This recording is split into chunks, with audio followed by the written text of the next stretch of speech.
সকল ধরনের টিপস সহকারে থাকবে আমার এই আজকের রেসিপিটি। আমার এই রেসিপিটি ফলো করে যদি আপনারা পিঠা তৈরি করেন, আপনার পিঠা বানানোর জন্য একটি মিক্সিং বোলে নিয়ে নিচ্ছি 1 কাপ শুকনো চালের গুঁড়ি।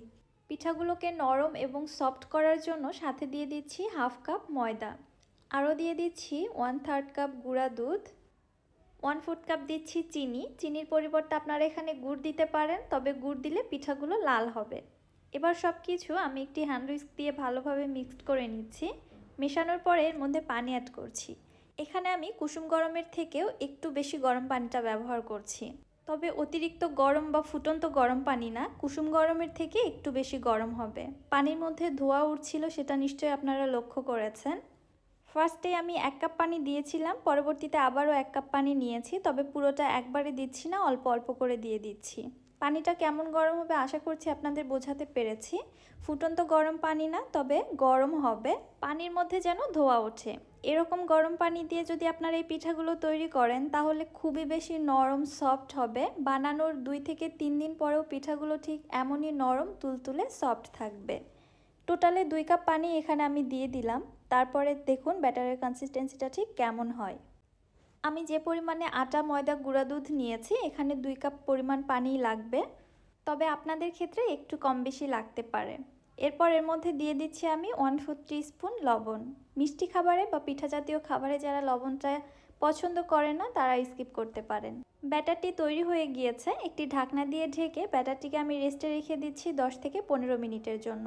পরবর্তীতে ব্যাটারের ঘনত্বটা আপনাদের দেখিয়ে দিব। এবারে চলে যাচ্ছি চুলাতে ভেতরের পুরটা তৈরি করতে। এখানে একটি প্যানের মধ্যে নিয়ে নিচ্ছি আমি 1 কাপ জাল করা লিকুইড দুধ। দুধটা আগে থেকে জাল করে বেশ ঘন করে রেখেছি। এর মধ্যে দিয়ে দিচ্ছি আমি 1 কাপ গুঁড়া দুধ।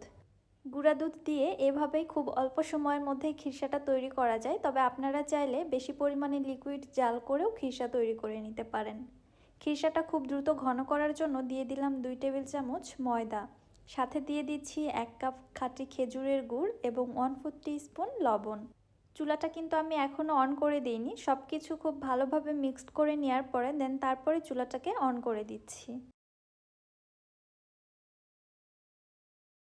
এই পর্যায়ে এসে ভালোভাবে যখন সব কিছু মেশানো হয়ে গিয়েছে তখন আমি চুলাটাকে অন করে দিয়েছি এবং কন্টিনিউয়াসলি এভাবে নেড়ে চেড়ে যাব, কারণ এই মিশ্রণটা কিন্তু খুব দ্রুত ঘন হয়ে আসে। নাড়ানো অফ করা যাবে না, তাহলে দেখা যাবে দলা বেঁধে গেছে। সো অনবরত এভাবে নেড়ে চেড়ে নিতে হবে। কিছুক্ষণের মধ্যেই দেখুন মিশ্রণটা ঘন হতে শুরু করেছে। এইভাবে খিরসাটা তৈরি করতে গেলে 5 থেকে 6 মিনিট সময় লাগে, জাস্ট, এর থেকে 1 মিনিটও বেশি লাগবে না। খিরসাটা যখন এই পর্যায়ে চলে এসেছে, এর থেকে জাল করে আমি আর বেশি ঘন করব না, কারণ ঠান্ডা হওয়ার পরে খিরসাটা আরও বেশি ঘন হয়ে আসবে। সো এই পর্যায়ে আমি চুলা থেকে খিরসাটাকে নামিয়ে রেখে দিচ্ছি। এদিকে যে পিঠার মিশ্রণটা আমি রেস্টে রেখেছিলাম সেটার ঘনত্বটা আমি আপনাদের একটু দেখিয়ে দিচ্ছি। এই তো দেখুন মিশ্রণটা খুবই বেশি সফট এবং কনসিস্টেন্সিটা কিন্তু খুব বেশি পাতলাও না আবার ঘনও না। এবারে চলে যাচ্ছি তাহলে চুলাতে পিঠাগুলো ভেজে নেওয়ার জন্য। এদিকে চুলায় একটি প্যানের মধ্যে আমি সামান্য একটু ঘি লাগিয়ে দিচ্ছি। চুলার হিট রয়েছে একদম লোতে, লো হিটে এই পাটিসাপটা পিঠাগুলো ভেজে নিতে হবে। আমি এখানে 2 চামচ ব্যাটার দিয়ে দিলাম।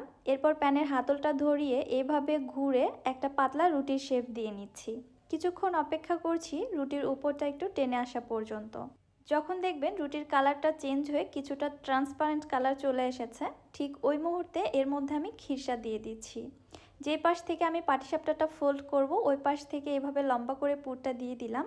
তারপরে দেখুন রুটিটাকে বা পাটিসাপটা পিঠাটাকে আমি এইভাবে ফোল্ড করে নিচ্ছি।